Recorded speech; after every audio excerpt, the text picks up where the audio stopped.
Hey, day 252, Coffee with Kenny. And we're going to talk about how long does it take to get the private pilot license, a question we get often. First, I want to cover one of our members who just did his first solo. I'm going to share a little bit of video that he sent to us. And of course, I don't blame him for sending us in a video. Why not? This is a big deal when you get to that point that you get to solo a helicopter. And a lot of people ask that question too, well, how long before solo?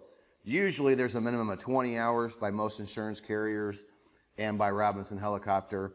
Other places you may not have that. So 20 is a pretty good number for a minimum. Could take you more. You could do it a little less, again, depending on regulations and insurance. But congratulations, I can't talk as usual, to Kevin Simpson, another one of our ground school members who just excited and wanted to share his video. Very, very, very cool. All right, so let's talk about how long is it going to take to get your private pilot license. And I just narrowed this down to three big factors. There can be many more. But the first one is going to be your commitment. How much time do you have to study? How much time do you have to go to the airport and meet your instructor to go fly? So that's going to be the first thing that's going to really make the biggest difference on how quick can you get through the training. Weather is another one, and depending on where in the world you live in or where in the country you are, you might be flying at a school that has good weather year-round, or you might be like we are in the Midwest where there's a lot of time during the winter where on a lot of days the weather is just not good enough to go. Some days we can maybe go out and just do some hovering or something, but there's a lot of days with low visibility. So weather is going to be a big one. Maintenance is going to be another, because I wanted to add maintenance because small school, helicopter goes down. If they got one helicopter, everybody's done. And everybody says, well, you need 2 or 3 helicopters. And you know what happens? A lot of time you have 2 helicopters and they both freaking break. Or you have 3 and they all break, you know? So maintenance is another big one that's going to affect how long it's going to take you to get your license. And then other things like the schedule at the flight school. You know, there's a lot of other different things that can play into it, but it really does boil down to your commitment, how hard you study, because most people fall behind. They start doing well with the flying, and then their instructors ask them about their written test and the other things that have to be done, and many times the student is slacking. Now that can be the instructor's fault for not pushing you, or maybe the instructor's saying, man, you got to hit the books and you got to study. Or maybe the instructor's trying to get you to sit down and do ground with him or her, and you're always going, well, I'll do it tomorrow, I'll do it next time. 75% of it is learning the knowledge. 25% of it is learning to fly the aircraft. And that's just my opinion. You got to have 40 hours minimum to get the rating. We talked about that yesterday. A lot of people go over that 40 hours, but let's just say you were going to get done in 40. A good schedule is to fly 3 times a week. And if you fly 3 times a week, you make it, you show up, weather's good, you don't have any maintenance problems, and you're committed to 3 times a week, you show up to fly, and you're studying all that time, and you're learning the material, and you're making progress, that's 13.3 weeks, okay? And I just did that because 40 hours divided by 3, 13.3, and I love the number 3. It's a great number. It's not going to be 13.3 weeks, most likely. Could be, but do you see how this kind of plays out? So you can have the best intentions and say, yes, I'm committed. Yeah, I'm going to get there. But then what else do you have going on in your life? If you can go fly full time, that's one thing. But most people are still working a job. A lot of people have family. A lot of people have kids. You know, so you have other commitments in your life, so you have to think about your work-life balance, your commitment to studying on your own, the weather, the maintenance, how many times a week you actually get in there. So people say, well, what's an average? You know, there really isn't even an average. I mean, we have people like Johan, who we talk about, one of our superstar members, did it in 3 weeks because he learned all the knowledge first with our helicopter and ground school. We know people that have spent 27 years working on a private. We've talked about that in the past in the Coffee with Kenny videos.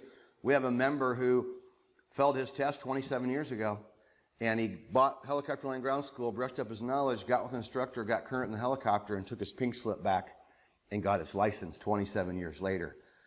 So average, I don't think there really is one, because people come from all walks of life, and people have all kinds of different commitments, and school, scheduling, all the things combined. There really isn't a solid answer on how long it's going to take you, unless you're super committed. So I hope that answers the question. I am Kenny Keller, the creator of Helicopter Land Ground School, and we can help you get through the knowledge. That's what we do. Been doing it for 8 years. We have our Hogs Wall of Fame on both sides of us, plastered with our member testimonials that we love sharing, and their pictures when they solo, get their ratings, private, commercial, CFI, instrument. They send us pictures on all of them. So you can go down below and check out helicopterground.com, and that's in the description box below. And we have training courses to help you get through this. And if you're a beginner, I just talked about this yesterday, it's best to study and fly together. And people say, well, can I do the ground first? You can, but it really works best if you start flying, you start studying, sign up with Helicopter Land Ground School, and be going through the ground school as you are doing the flying. Still work with your instructor, do a little bit of ground, do as much as you can. Use our training to supplement what you're getting at your flight school. A lot of times, guys will say, here's the book, just read it. So some people are kind of on their own on the ground school. Speaking of books, we got 2 Amazon #1 bestsellers that you can get a free PDF copy below of either one of these books. I'm going to put links down below where you can download the free copy, Helicopter Check Ride. That's my book from 4 years ago. I did this one a year ago with Dan Taz-Chrisman, 2018 Flight Instructor of the Year. That one's top 10 check ride tips. So if you're watching this video as a beginner, these are something you might want to check out along the way. This one, Helicopter Check Ride, if you want to get started, it talks a little bit more about me and the ground school. Has training tips. When you get a little more advanced, the top 10 check ride tips would be probably up your speed. We also sell those for just shipping and handling. Actually, we have piles of them upstairs in Heather's office. We ship those, and you can get those below as well. You can sign up for the free PDF, but if you want the paperback copy for $7, go to helicopterground.com. That link's down below. You can sign up, purchase either book, and we send you the book for $7 shipping and handling. It's a great deal. Hope that answers your questions. If you've got some more questions about the basic getting started, put them down below and we'll keep answering them. The last 2 days, day 251, day 252 of Coffee with Kenny, have been geared towards those people just starting out.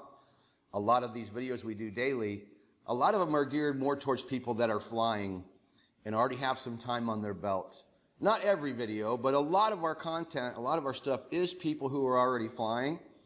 And our average member, I would say, signed up somewhere around 20 or 30 hours. Maybe more, maybe less, but they're flying somewhere, and their instructor's kind of harping on them going, hey, you know, your flying's good, but you're falling behind on the ground school. So again, work with your instructor. We'll help you through it step by step. The private pilot license has 20 lessons with 120 videos. It's 18 hours of training that you can take at your own pace. And you can go through it. You can be at home eating cereal. You can be in your pajamas. You can watch it on your iPhone, your iPad, your Android device, your laptop, your desktop. You can plug in from any device. It's a great deal. And we have 24-hour test flights for all of our monthly options. And a 30-day, no hassle, ironclad money-back guarantee. So go down below to check out helicopterground.com to check out any of our courses. To grab the paperbacks, go just below in the description if you want to click a link to get a free PDF copy. As soon as you sign up for it, enter your email, you'll be able to download the PDF right away. Awesome. Thanks for tuning in, day 52. Give us a thumbs up, subscribe to the channel, and when you subscribe, click that little bell so you'll be notified of the daily video. Oops, knocking the mic around. We'll see you in day 253. Peace out.